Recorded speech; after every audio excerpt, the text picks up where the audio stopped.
welcome to our next episode of the game, episode 4. And we have a very special guest with us today.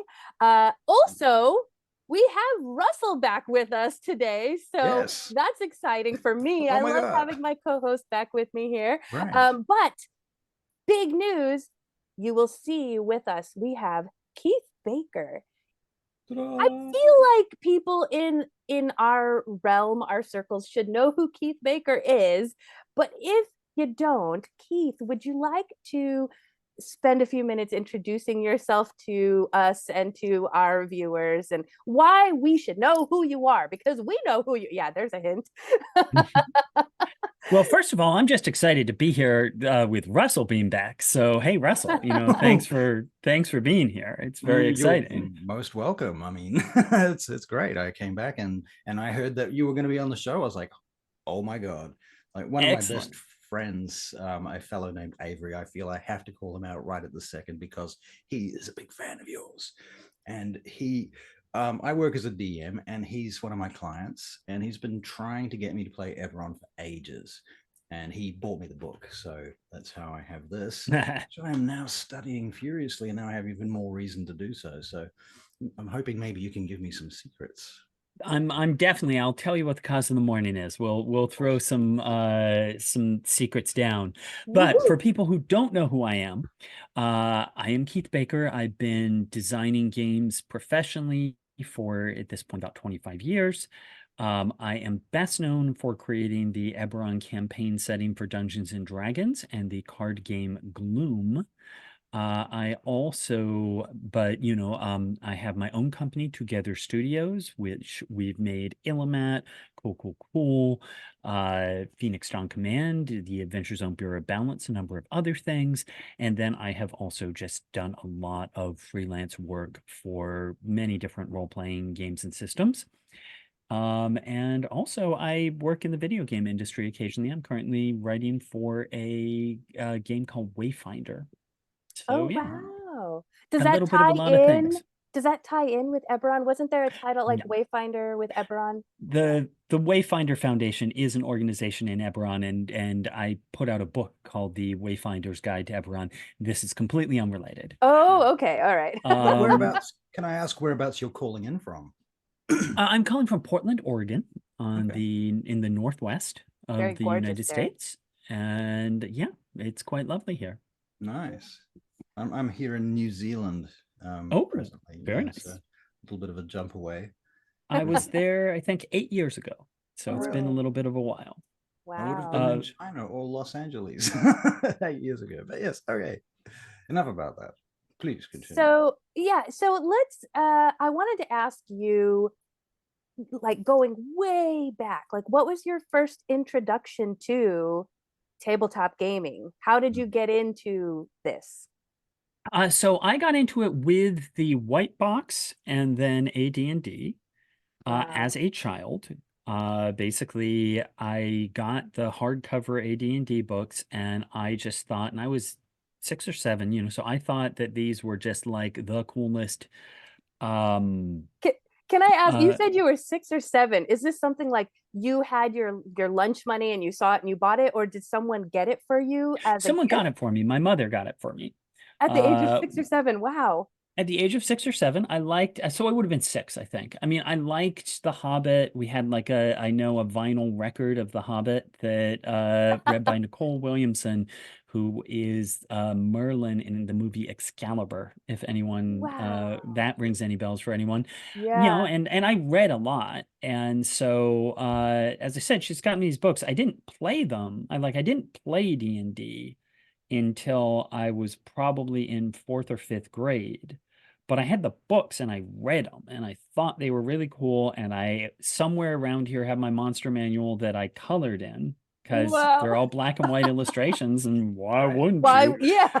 I thought Deities and Demigods was awesome because I loved mythology. And I'm like, here I can actually make Thor and Zeus get into a fight and see who would win.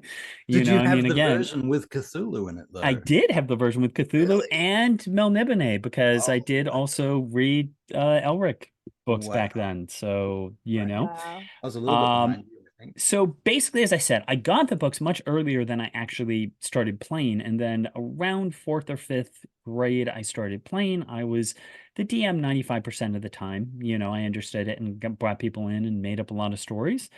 And from there, as I got into high school, I tried sort of every other system that came out as it came out, you know, Call of Cthulhu, Stormbringer, Palladium. um, Palladium, a lot of little systems that I doubt anyone's heard from, like a game called Element Masters.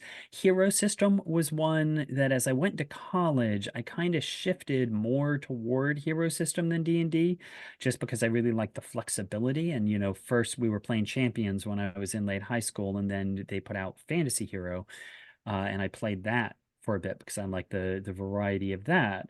So from the time I was probably about 14, I knew that I wanted to make games.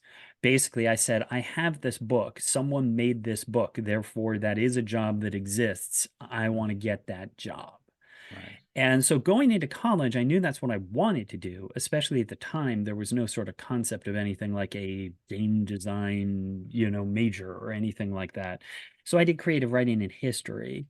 And coming out of college, I ended up stumbling into the video game industry because that is something where it is an easier, clearer path, at least at that Yeah. point in time.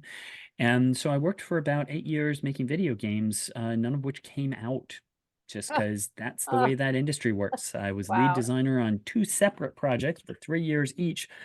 Both got to beta, and then stupid Dilbert-like stuff canceled them. But the second one of those was a game called Lost Continents.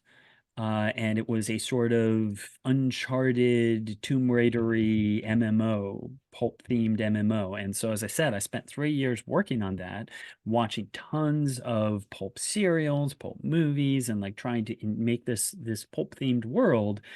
And after I saw which way the wind was blowing, and I said, they're going to cancel this one too, I just quit. Just because I was like, I'm kind of sick of this. You know, I've been It 8 kind years of felt making like games. soul sucking. Yeah. So I just quit. And by that point, I had managed to do a bunch of just I forget what the word is. You know, I'd done some freelance writing. I'd answered a bunch of open calls. I'd done some work for Atlas Games, originally on a game called Over the Edge, but then also they started doing third edition stuff, and I wrote some things for them. Um, and when I quit, so I basically quit saying, I've done enough freelance stuff that I'm just going to try and go full-time freelance. Yeah. And that seemed a little crazy, especially because at the time, like freelance was paying like 2 to 4 cents a word, but I was going to try it.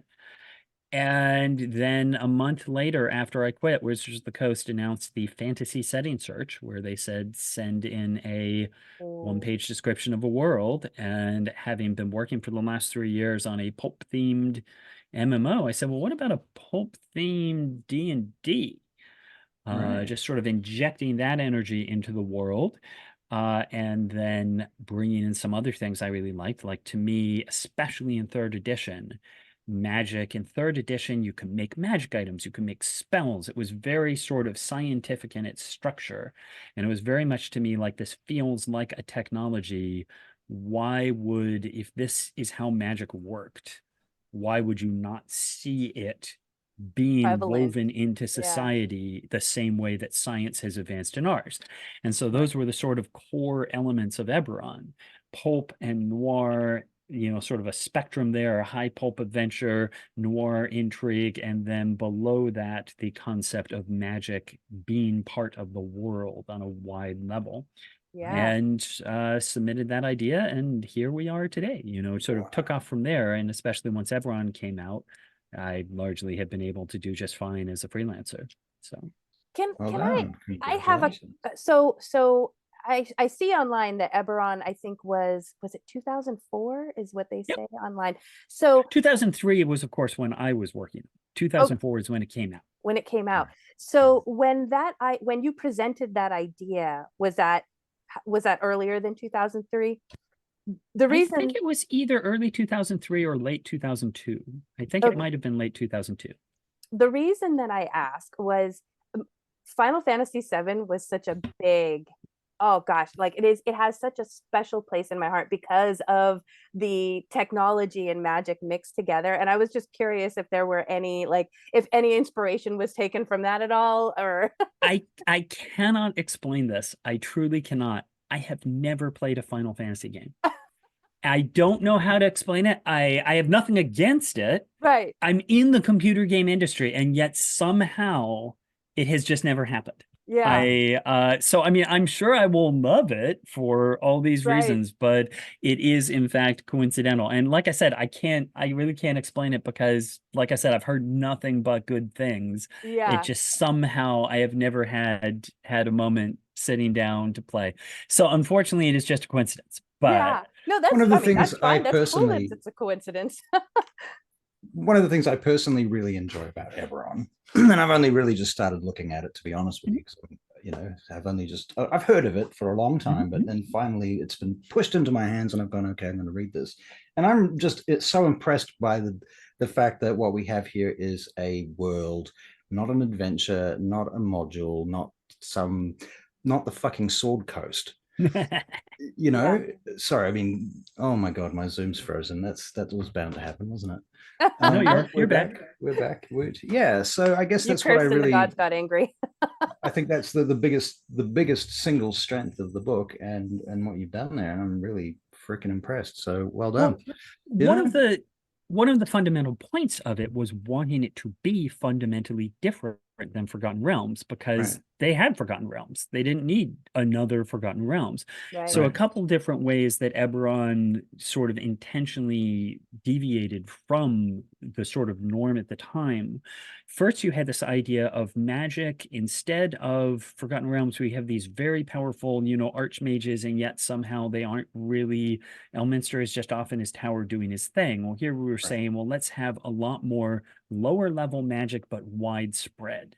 Right. Consider how the impact of prestidigitation, continual light, these little spells would have on everyday life. So first you have a sort of more generally advanced, but in the sense of magic, not like Sort of Shadowrun or a Arcanum, where you have science and technology. We're saying, what if, magic and technology? science We're saying, was what if the magic is technology. Yeah. technology? Right. Yeah. So first you had that. Second, one of just the points is, from the start, one of the things that was important to me was to say there are no Elminsters in this world. There are no powerful, benevolent NPCs where you have to explain, why hasn't this person solved the world? Right. Fix the world. What I basically said is, if this is a novel, your player characters should be the main characters. Right. So there are villains that are powerful, but the main benevolent characters, the Keeper of the Flame loses her power if she leaves her temple, the Great Druid is a tree. Like, basically, the people who are benevolent and have powers, there's reasons they can't solve the world's problems. Right. And so that idea in the beginning was like, this is your story. And because you're pulp, you should be larger than life, but it should make you feel dramatic. And a side note on that was that gods don't manifest in the world. Yeah. And that was a big shift from Forgotten Realms, is basically said, I want religion to be actually about faith. That, yes, clerics channel power because of their faith, but you are never actually meeting a god or punching them in the nose on that. If they have stats, and that again also helps because it ties to the idea of Eberron that good and evil are not so black and white. There are no sort of, you don't have that sort of absolute. And that ties to another point of Eberron, which is that alignments aren't fixed in mortal creatures.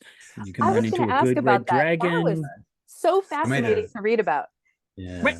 So from the start, there's the oldest order of sort of paladins, essentially, is orcs guarding the demon waste. And likewise, there's an orc order of druids, the gatekeepers, who saved the world long ago. There was a goblin empire that dominated the main continent of Corvair, and basically it fell in various reasons before humanity arrived. But essentially the goblins resent humanity for having essentially taken their homeland. But they are not evil. Like I said, they actually have, frankly, a legitimate grape, that humans are coming and robbing their tombs and things Yeah. like that. So it was definitely a shift, again, away from this is a world where the gods tell us to kill goblins, and Right. more saying this is a more complex world that you have to sort of think about. Are we in the right or wrong? And One of the things.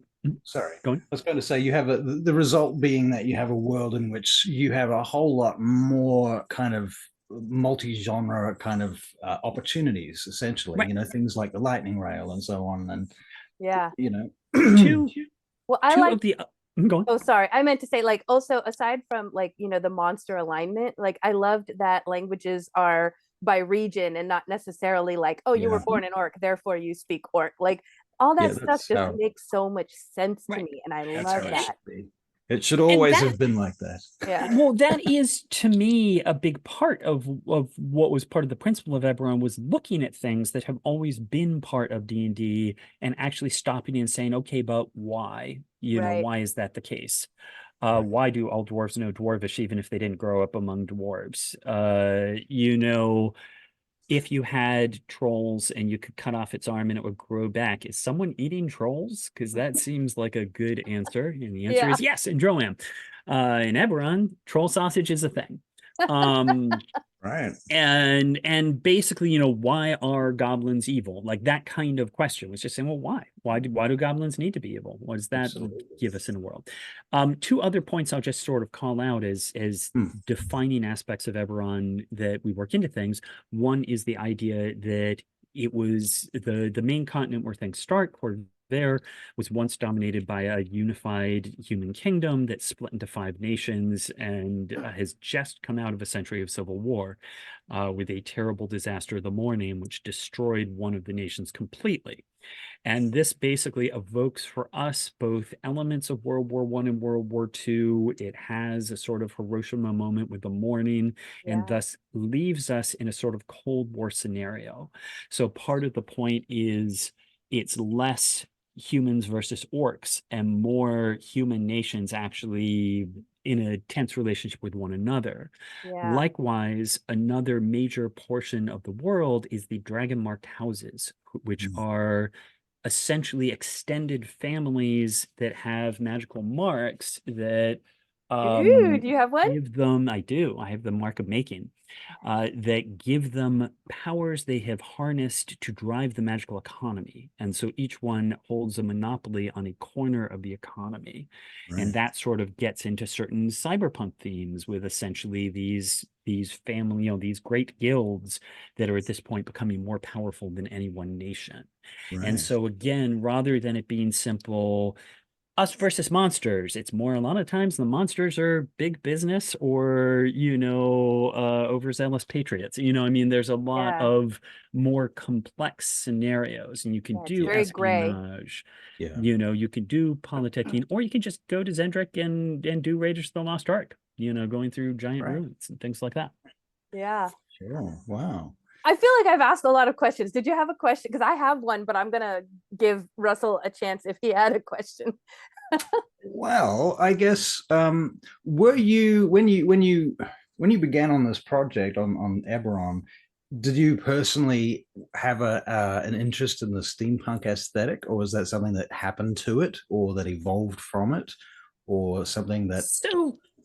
So again, part of it to me was that, to some degree, I'd argue Eberron isn't steampunk because, again, it's not steam and, it's not magic and tech. Right. It's really you'd almost call it etherpunk, or some people call it magipunk. I certainly have always enjoyed cyberpunk. And so that aspect of it, with the influence of sort of the threat of the dragon-marked houses, and the point to me is Eberron is not a cyberpunk setting in terms of its themes, but it's on the edge of being. The houses are in a place where they are starting to have a degree of power that, everybody should be worried about, but it's sort of up to the DM of, do you embrace that and pull that in, or is there still time that, we could pull back from this? But the sort of lurking fear is there, and that does tie to I've always enjoyed cyberpunk, and cyberpunk itself draws a lot on noir, just sort of cast in a new light. Certainly Steampunk, again, because it does feel a lot like games like Arcanum, it just is, again, it's not tech and magic, it is magic. It's how Right. would you Right. solve a problem? Instead of a telegraph, we have sending stones, which Right. basically use whispering wind. You Mhm. have the lightning rail, which uses bound elementals. It's sort of saying, if this was the science we had, Yeah, how would you solve a problem with that? for sure. Yeah, that makes sense. So you don't feel there's any steampunk tag hashtag Oh, aesthetic there there, there or there there is to is? some degree, for sure. As I said, it's partway through. I mean, I'm playing a artificer in a live play, Legacy of Worlds, that'll be starting up soon from Six Sides of Gaming, and you bet I've got my goggles. I mean, but the point to me is playing an artificer.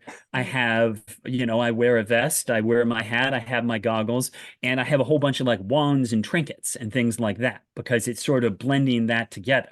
I appreciate a good pair of goggles, is all I'm Right. saying.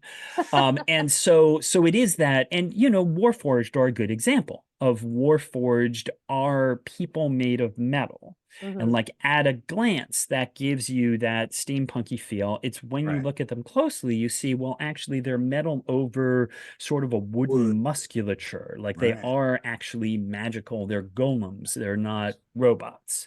Right. And so it definitely has some of the steampunky vibe. You get that also from Sharn, which is the city of towers, which has mile-high towers, and Right. that's supposed to evoke a little Blade Runner, a little, Yeah. sort of Wow. but with a more Victorian, flavor.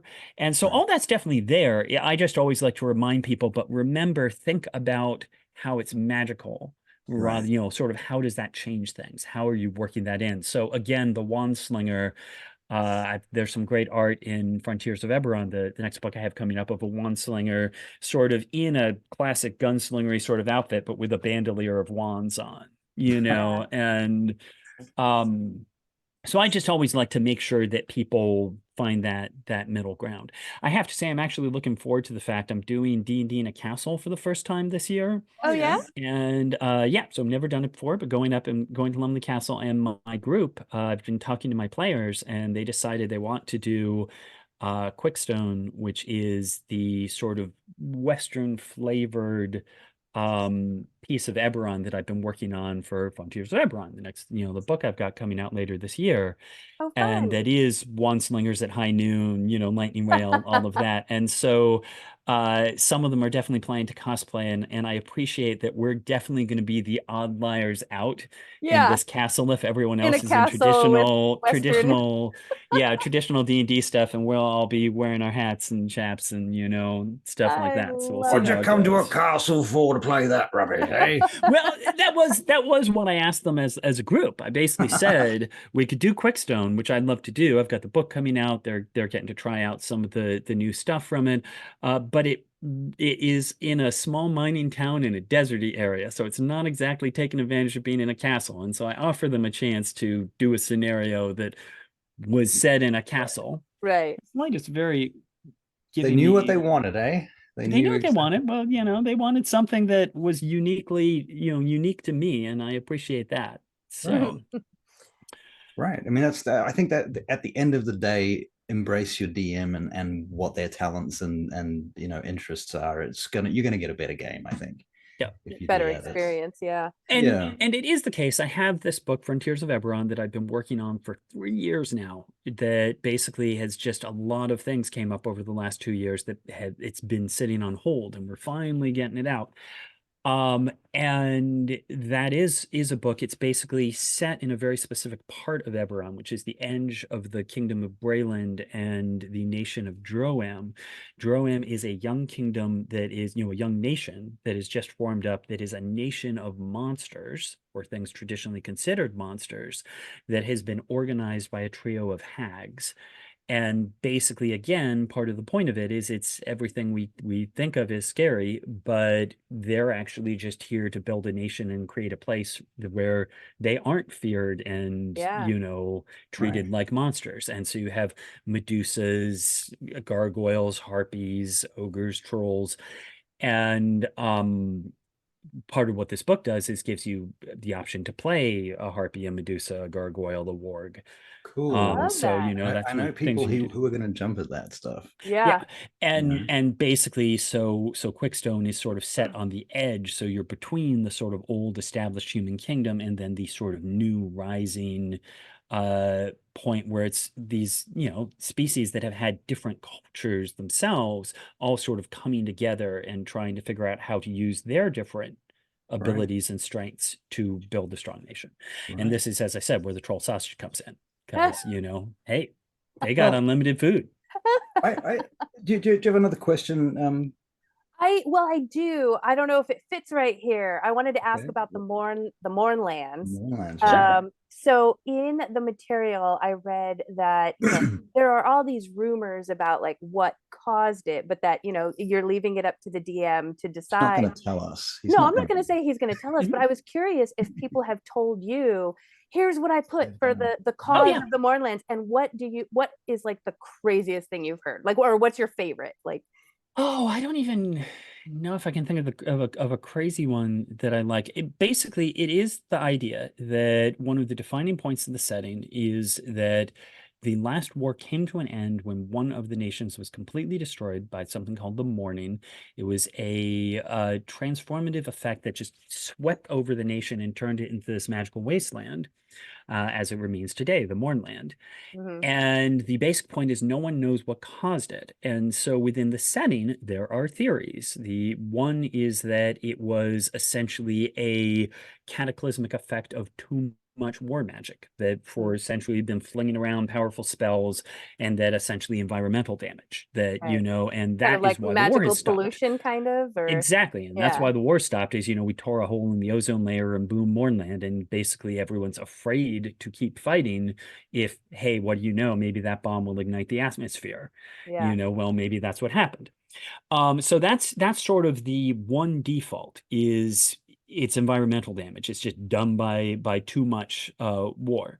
Hmm. A second obvious one is that it is a weapon Hmm. that someone was testing. It's basically, hey, they were doing Trinity and they did accidentally blow up, the United States. Yeah, And that the issue there is could someone else replicate this? Is hmm, basically everyone's trying to figure out, can we make that? Can we defend against? If it's a weapon, who's got it and how's it work? And so those are sort of the two easy options. It was something, a weapon someone was either testing or intentionally used, or it was an environmental one. Other things that we have talked about, range anywhere from there are fiends called the overlords, which are kind of Lovecraftian, entities bound at the dawn of time that are trying to get loose. And if they do, they, each one can sort of cause chaos on a nationwide level. So one possibility is, oh, that's an overlord. It's been released and it just hasn't made itself known. yeah, Essentially, Sauron returned to Mordor and turned it into this, and he just hasn't stood up to say hello. yeah. Uh, One of my novels, you have the Eladrin making a whole bizarre theory that, oh, the whole thing is like a huge act of sympathetic magic, that this one guy got stabbed in the heart, and because he symbolically represented Seer, that he was the nation was destroyed with him. Everyone else in the book says that's the dumbest thing they've ever heard. So Right. don't put a lot of weight into that. Yeah. Ah, But the point of it, as you said, is for us, part of the point with Eberron, I always did homebrew when I was growing up. Yeah. And to me, I love people being able to make their own stories and make their own worlds. Not everybody has the time to do that. And so part of the point for us with Eberron is use it as inspiration, use as much of it as you want, but we don't want to answer every question. right. We don't want to limit your stories. And so the morning, even though it's been out for 20 years now, we Yeah. had never given the answer to the morning because we don't want to. We want you Right. to decide, Yeah. what you want. And I'll say, if I've run multiple Eberron campaigns, the answer could be different in each one. It Yeah. doesn't have to be one answer. So What's can going to be I the best story for you? Yeah. throw a question in there, kind of basically pretty much related to what you're saying? Mhm. So if I'm going to run Eberron for my friend Avery, and some other people. Yep. How could I fuck it up? How can I fuck this up? What's the worst thing I could do? What would destroy your game and destroy this world and make it so far from your vision? What's the worst thing I could do so That's that a I can good question. avoid that? First off, make sure that you call Warforged robots at every opportunity. At every opportunity. Because they're not, but just say they are. They're totally just robots. They're Okay. so that's one thing that if being they're set up Eberron here. fan, you should fill it with guns. Because I will say I usually don't put firearms in Eberron because my point is, again, in Eberron they're using cantrips and wands. Like it's all about, it's not that there's anything wrong with putting guns in a fantasy world. It's just saying Eberron in particular, I like saying what did they develop instead of guns. So definitely load it with guns, have guns everywhere. Gosh, I feel like I need to tell you what my son's friend did to a Warforged then. Because this go is ahead. Like almost. Do you mount guns in it? So okay, now just to be fair, when he did this, he was 12, 13, Legit. So he, imagination wild. But he decided to make a Warforged character that he lovingly named a battle toaster because he wanted it to have slots in the chest where he could put bread in it and then it would pop out and it would cause like fire damage because it was burnt toast. I don't see any problem with that so far because and then you're just heating. Go ahead. Well, I was gonna say there you can be heating the toast with basically firebolt type effects, and then launching things. Catapult is a spell that launches things. There we go. I have nothing against firing stuff out of a Warforged. I'm just saying use magical principles instead of gunpowder. Okay, because he did also have a gun arm, but it was intended to load a baguette in and shoot the baguette out. So he was a gunslinger. Baker. Wait, was he a bunslinger? Because he ought to be a bunslinger. Oh, that was a missed opportunity. Okay. So I will say one of the things of the artificer class in Eberron in 5th edition, this is important because you might miss this if you're just reading it casually, but with artificers, the idea is they are like magical engineers. And part of the point is they do cast spells using the same rules as everyone else, but one of the things that's called out is they use tools as their arcane focus. Right. And the thing that I've called out, and I've mentioned this in my book Exploring Eberron and other places, is that what your magic actually looks like should be different based on the tools you are using. So, for example, you could make an artificer who uses baker's tools as to do your magic. Okay. And you are making pies and you're making magic bread and you're making things like that is a totally legitimate artificer to make. You can make an artificer who uses painter's tools and you're actually painting, magical symbols in the air, Howard and the purple crayon. So basically tinker's tools are sort of the classic that people think of with artificers making gadgets. But again, if you're using another tool, if I'm doing calligraphy, it means I'm basically drawing scrolls on the spot and then casting the spell off the scroll. So I certainly encourage people to think beyond the box. Think about what would be cool. Did you have a production team that you worked with on Eberron and the Rising of the Last War book? Sure. So first off, the whole point is Eberron is Wizards of the Coast. Right. I came up with the idea, which I submitted during the fantasy setting search, but even right at the beginning, once they picked it, and it wasn't called Eberron, the world didn't actually have a name. My submission was Thrilling Adventures of Swords and Sorcery. Is what I called it.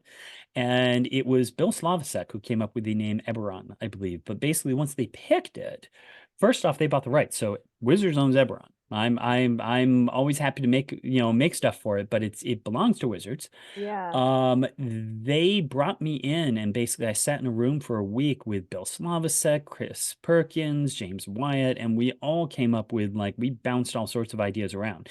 So I sometimes say I'm the creator of Eberron because I came up with that core original idea, but the final version as it exists today, a lot of people have had their hand in and done cool things for. Interesting. And so the books are by Wizards of the Coast. So I worked on Rising of the Last War with, again, James Wyatt, Jeremy Crawford, and other people. But it was, they had access to all the resources of Wizards. Now, Right. I've gone ahead since then and produced a couple of books of my own on the DM's Guild, Exploring Eberron, Chronicles of Eberron, and soon Frontiers of Eberron. Those are all books that I've done myself with again, freelance contractors. But Rising from the Last War is a Wizards of the Coast book. Okay. Yeah, I've certainly heard amongst our community anyway, the sentiment that, oh, Eberron's great, but there's this new book from the guy who actually wrote it. So, well, and that simply is because if people are getting that sentiment, I think part of it is twofold. With the books that I've written, it is just me, which with any other thing, there are certainly things in the original books that I'm like, yeah, if it had just been me, I would have done that slightly different. Different people have different ideas. There's also things from the original books that I might not have thought of with it. Halflings on Dinosaurs was definitely a product of that writer's room, and I love Halflings on Dinosaurs. Right. So there's great things that came out of that, and there's things that, like I said, I'd do differently if I was doing it alone. And in those other books, you are seeing just my thoughts. One of the big things about it is from the beginning, we decided that Eberron had its own cosmology that was not part of the traditional Great Wheel. Right. But it basically never had more than a few pages of information about it throughout like the first 18 years. Like I was always like, when do we get a Plains of Eberron book? When do we get a Plains of Eberron book? So in Exploring Eberron, the first book that comes out, one of the things is I go into a lot more detail about the plains. And so it is definitely Exploring Eberron, my first DM's Guild book. Part of the point of that was things that I'd always wanted to write about that I never had the opportunity to in an official book. So the plains, aquatic civilizations, because part of my thing from the very beginning was when I submitted it to Wizards, I actually had maps of the ocean nations. Like I was basically saying, if you've got Swagan and Merfolk, they're basically just have countries like humans do. I mean, like, or cultures. They're and yeah. And so I'm right there with that. And so that is what you see. The goblin culture, I go into more detail in Exploring Eberron. The dwarves, who basically have a whole weird Geiger thing going on, working with living items and such.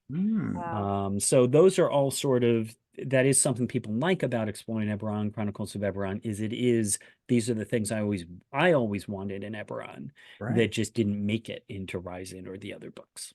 Awesome.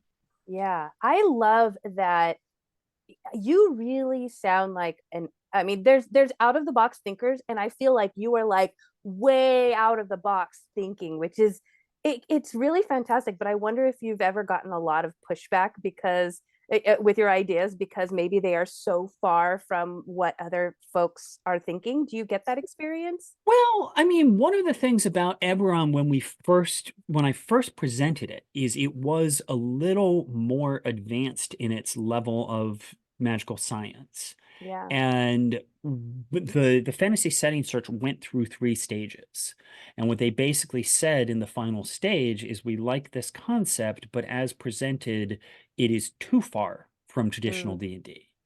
And we would want it to be dialed back. So in other words, if you imagine that Eberron as it stands, if you compared it to Earth, I would call it around 1890, 1880. It's like rail travel exists, telegraphs exist, but you don't have telephones, televisions. Air travel is very new. Like it's more advanced than some things. You have teleportation, you have resurrection, on a low availability, but they exist. But in its overall flavor, sort of late 19th century, where I was going in my first model was sort of more early 20th century. And that was a little, sort of too far along. Too far away, yeah. Beyond that, I mean, it's certainly something I am always encouraging people. something that is on a very basic level, but always remember that with the rules of D&D, they're rules, they're mechanics. You can flavor them however you want. And so Right. this is the point to me of you can have a barbarian who doesn't actually get angry. Yeah. Like I often will play Warforged barbarians, and rage I just describe as, oh, they go into this battle mode where they're chunk chunk chunk chunk chunk armored up. Or I had a barbarian I was playing who was a kid, who the idea is he was like a 16-year-old kid whose parents had died and he was haunted by his parents. Oh And the wow. idea is that when he raged, the spirits of his parents would sort of surround him and strengthen him and protect Right. him. Right. And likewise, the idea is he's carrying a giant maul, which he should never be able to carry, but his strength reflected the idea that, well, it's the spirits giving him strength that is Right. ridiculous for Yeah. his Right. frame. Oh, And I that's the love kind of it. thing I'm saying is you can have a warlock who doesn't have a patron. You can have a bard who doesn't actually isn't a musician. Bard is a great like wand slinger spy sort of chassis Yeah. for a character. And so with all sorts of things like that, just as I was talking about the artificer and saying, be that the bunslinger, don't be afraid to use the mechanics. And this is a big thing I will say with monsters. Someone was just asking me earlier today, how do I get a powerful inspired? Because there's not a good one out there. And I said, take a lich, change the damage type of a bunch of its spells to psychic damage, make it humanoid instead of undead. You can use the basic structure you have there, but just Yeah. change what it looks like, and you give people a very different experience. Yeah. Right. Yeah, exactly. We've talked about that a lot on our show as We did well. a whole Yeah. episode on reflavoring monsters, actually. Yeah. Yeah. No, and this is a thing, Eberron, the original Eberron dragon marks were something that had a feat chain, and as you got more feats in the chain, they got more powerful. In Rising, we don't do that. You just have it's sort of part of your essentially treated as a sub level of your ancestry. And what I've said, though, is you can definitely flavor class abilities as being tied to your dragon mark. You can totally be a sorcerer and say, well, I'm a storm sorcerer and my lightning bolt comes from my dragon mark. Right. And so as you grow in level, you can say your dragon mark is spreading and becoming more powerful, even though that's not reflected by its own little thing. Mechanically how it works. Yeah, no, Yeah. I Right. absolutely agree. Yeah, that's the thing about role-playing games is sort of this, I don't know, with the corporatization of it. I Well, don't want to get into it it too much, but no, but it is the key point is to remember that what the rules are there for is to facilitate people having a good time telling a story. And exactly. the rules are what let us determine when something happens. It's not just the storyteller deciding, oh yeah, then he beats you. It's the rules make it Yeah. essentially a game. They Right. make it an element of chance, but they're still there to facilitate people having fun. Yeah. And The- don't let and it's exactly what we say about Eberron in the first place as well. Use what you like, change what you don't. It's all there to help you have fun. I right. never wanted to say, well, I can't do that because you Yeah. know Yeah. Is there a central theme to Eberron, like an examination of a central question or something like that? Is there it's anything like that? it's really more than one, because that's the point, is it was designed to be versatile so you could tell different stories. Right. So what we say is you have the spectrum of pulp and noir. Pulp is intended to be a high action, over the top, dramatic drama, and pulp can embrace the epically good and evil. There are a few forces in Eberron that are unquestionably good guys and bad guys for that reason, to tell that story. On the other hand, you have the noir side, which is very much about shades of gray. Bad people can do good things and good people can do bad things. The answers aren't easy and you have to stop Morally and think about ambiguous. what you're doing. Hmm. And then also through that, the idea of actually thinking about the consequences of war. The fact that a nation was lost means there's a huge refugee crisis.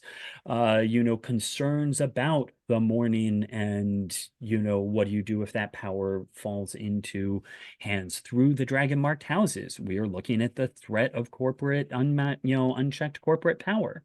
Right. And so it's not that Eberron, unlike something like Dragonlance, it's not that it has a particular story to tell, but it is certainly the case that to me, I want it to make you think about the world in ways you might not.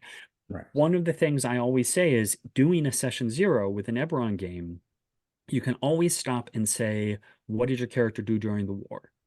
Because by the history of the world, the war only ended 2 years ago and lasted for decades.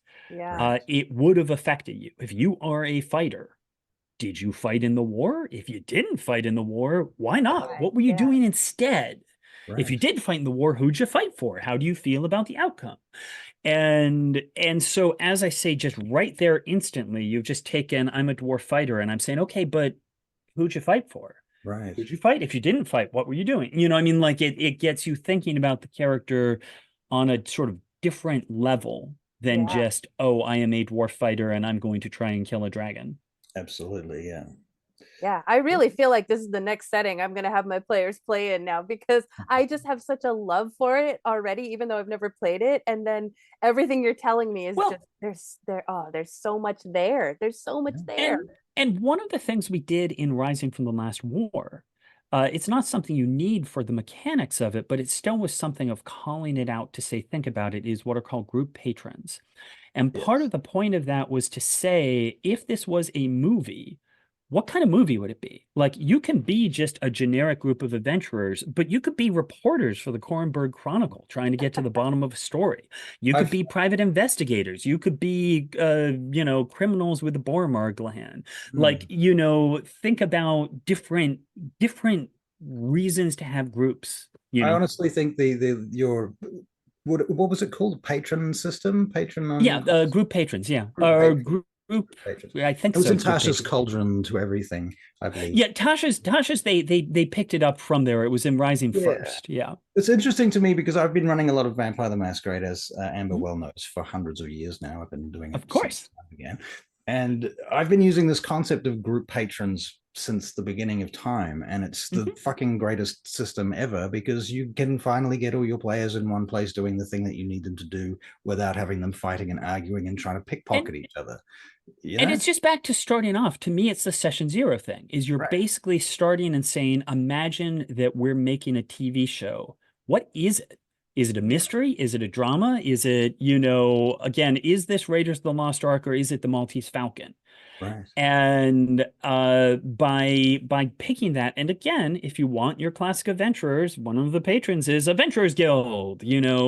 Congratulations, you're Kleptop adventurers, traveling the world. But doing something like saying we're going to do a detective story or a spy story, just from the start gets you coming in with a different perspective, which is where we come back to Quickstone, where Quickstone, the Frontiers of Eberron thing, and what I'm doing at D&D in a Castle, the point is the patron is the town.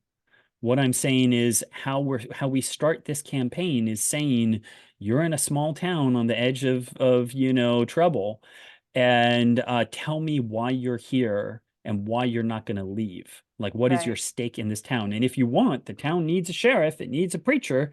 Is your cleric the preacher, or you just happen to be passing through, or you're a missionary, if you will? Like, basically, if people want to have a stake, do you want to just be hanging out at the bar, or do you want to be the innkeeper? And sort of the point of that is saying that's the story that Quickstone is telling, is, again, it's about the town. And as you go through things, your adventures going out are going to affect the fortunes of the town itself. That's awesome. Right. All right, so we are at the point where we need to do the quick fire round. Did you have one final question, or Keith, did you have one final thing you wanted to touch on before we moved to that? I mean, I'll just say, just as a completely random thing, just for cool things I'm doing. As I say, I have a company, Together Studios. We mainly make card and board games right now. So we've made a game called Illumat, I love. Cool is our latest game. So look for things like that. That's Together, TWO-gether. If you're intrigued by Eberron, I do Eberron articles on my website, keithbaker.com. And I also do have a Patreon, just Keith Baker, you can find me there, where I run a monthly game set in Quickstone, and any patron can apply for a seat at the table when I run. So part of the point of it is I want it to be something that everybody has a chance to be a part of. So if you'd like to jump in and play a game with me, check me out on Patreon. Wow, Awesome. fun. Are you Very going to be nice. okay? Sorry, now that you brought that up, you're going to be at Gary Con, right? Yeah, I'm going to be at GaryCon. I'm also doing something right now. We just finished filming called Legacy of Worlds, which is a live play did with Six Sides of Gaming, where I was playing with Ed Greenwood, Luke, who's playing Elminster, Yeah. Luke Gygax playing Melf. I saw his Uh, pictures of Melf. That's so Yep, and great. it's pretty badass. Elisa Teague, playing Elise. I'm blanking on her last name, but from Ravenloft, and Tommy Gofton, a bunch of other great people. B. Zelda, KP, Northern Lee. And so that's going to be starting in March, and part of it is there's going to be an event at GaryCon tied to that. Ooh. And so yeah, I'll be at GaryCon, I'll be at Gen Con, I'll be at Gamehole Con. I think I'm at Origins. So yeah. Awesome. All right, So folks. I've come up with a bunch of questions for an examination for DM certification. Oh, okay. So we're going to go this route then. If you want All to, right. so if you want I'm the in. Arcadium DM certificate of certification from me, because it's Certainly. worth like $1. Oh, it's worth $1. I'm Okay. saying it is. I'm fucking saying it is. Got it. So rather than go through the entire test, because that will take all day, because I've been working on this, I'm just going to ask you one question from the advanced section of this test. Okay, see whether you can what you come back with from this. Okay, so question is: a sorcerer casts counterspell on an enemy's fireball spell. Can the enemy counterspell the counterspell? My answer would be that the enemy couldn't, because they've already cast a spell this round, and you can't cast 2 spells in a round. All right, very good, very good. An Eldritch Knight with an Eldritch Strike feature hits an enemy with a melee attack and uses their War Magic feature to cast a cantrip as a bonus action. Can the cantrip's effect benefit from the reduced saving throw of the Eldritch Strike? I'm already lost.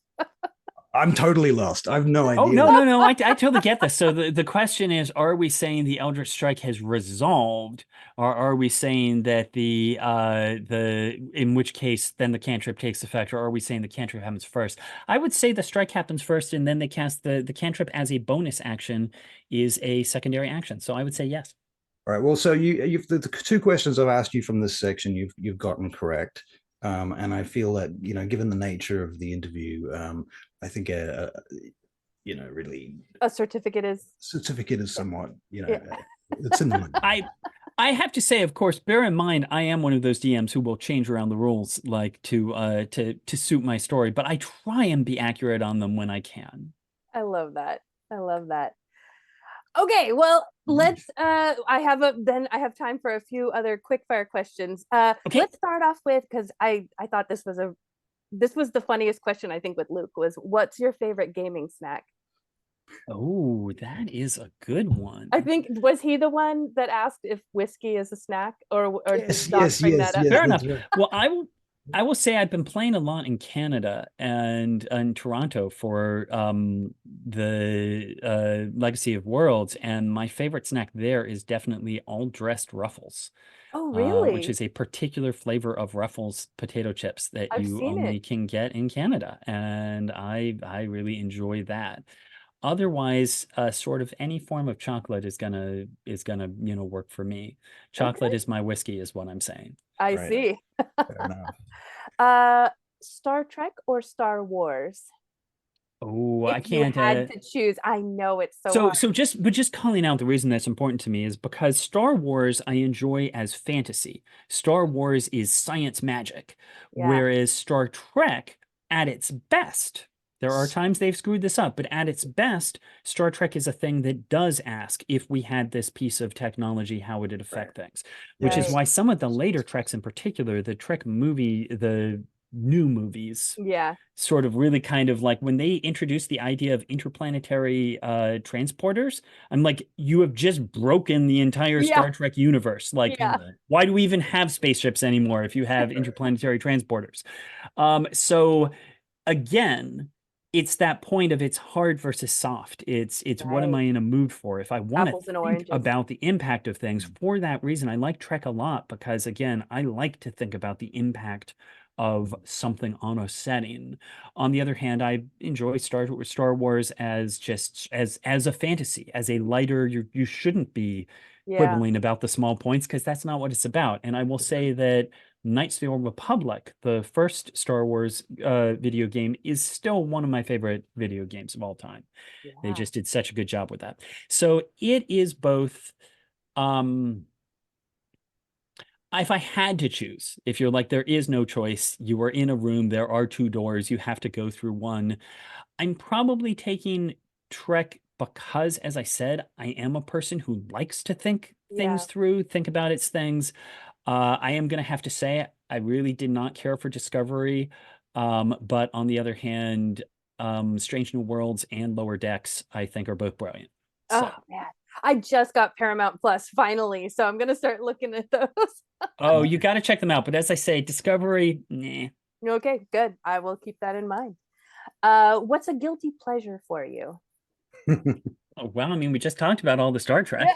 I really should change. Guns on Warforged. I need to change. Yeah, Guns on Warforged for sure. That's a good one. When I ask nerds about their guilty pleasure, every nerd is like, "Well, I'm a nerd, so therefore." Yeah, I mean, the answer is playing a barbarian. My guilty pleasure is playing the guy who's just going to knock the door down and run into the room, because it literally is the case that I have played, like, I am by nature more of a rogue/artificer type of person. I want to think my way around a problem, avoid direct conflict.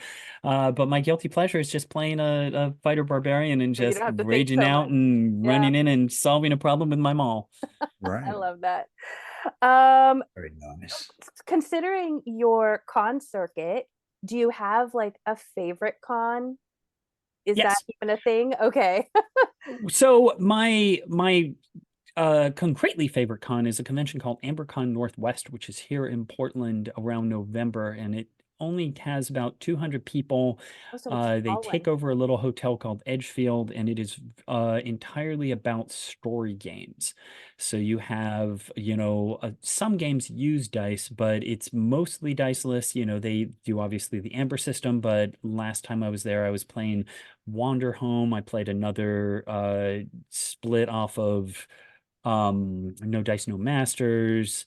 They do play, a lot of people will do like Powered by the Apocalypse games, but basically sort of more indie games. You can think of it as an indie game convention. And I really love that because it's small. Everyone is playing games. People play things. Most of the time, I run things I've been tinkering on but have never published. So I have a couple things I've run kind of like a little play test for you. Yeah, kind of like just a fun little chance to do something just for fun. So I really enjoy that, but that's a very small one. On the wider circuit, I would say I loved GameholeCon when I was there. I went there for the first time this last year, and I thought it was great. I'm really hoping to be back there again. I've never been to GaryCon, so this is going to be my first year this year. So we'll see what I think. Wow, cool. Let's see. Let's do one more. Gosh, I have so many questions. What would be a good one? What would be your, and no, I'm going to change the question. If you could go back in time and tell yourself one thing, aside from like buy stock in Yahoo or something like that, like if you could go back in time and tell yourself one thing, what would you do? What would you tell yourself? So this is an interesting question, because I will say I find this kind of exercise very interesting, because there are certainly things that I will say, oh, I wish I could have done that differently. Right. But one of the things that inspired me is there's a book called Replay by I think Ken Grimwood. And it is a novel that's about a guy who basically dies in his 40s and then finds himself 18 again and goes through and lives his life and does everything right, and then dies in his 40s and comes back at 18 again. And, sort of Groundhog Day on a much larger scale. And part of the thing about that is we all have the things we wish we'd done differently. Oh, that one thing, if only I hadn't done that. But if you stop and actually think, but if you then had to live your life all over again from that point, how many things have you done right? Or how many Right. things like happen to work because you're in the right place at the right time? If I change things, am I sure that Eberron will win the fantasy setting search again? Like, do I Right. want to take that chance? Right. It's You like the know, like, butterfly is there effect, right? anything that important that it overweighs all the things that actually have gone pretty well for me? What I will say, and this is just getting into mental health stuff, is that I do deal with depression. I did not get any kind of treatment for it until I was 30, in part because I was like, ooh, if I, take drugs for this, does that mean like I'm not gonna be able Yeah. to write? Does it mean like I'm just not gonna be me if this is who I am?